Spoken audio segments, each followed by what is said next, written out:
You're listening to the Experiencing God Day by Day podcast, brought to you by Blackaby Ministries International.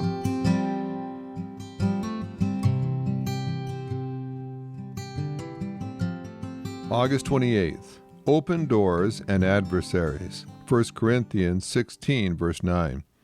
A wide door for effective ministry has opened for me, yet many oppose me. Open doors of service may also let in adversaries. Paul had many of both. As Paul wrote to the Corinthians from Ephesus, he was trying to determine where to go next. He chose to remain longer in Ephesus because of the open doors of service God granted him.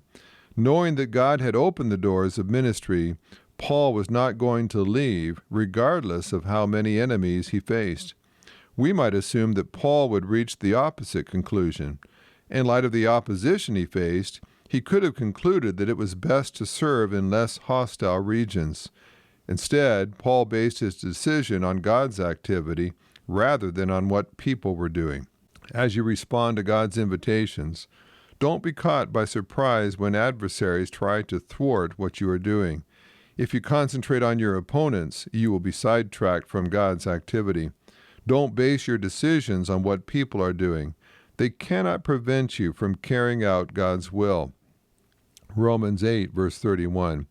Many times the most rewarding spiritual work is done in the crucible of persecution and opposition. While Paul was in Ephesus, a riot broke out in reaction to his ministry. The city theater resounded with an angry mob who shouted for 2 hours in support of their God. Great is Diana of the Ephesians. Acts 19, verse 23 to 41. Despite this fierce rejection of the gospel, Ephesus became one of the chief cities from which the gospel spread throughout Asia. It takes spiritual discernment to see beyond human activity to God's will. As you seek places of service, look beyond what people are saying to find what God is doing.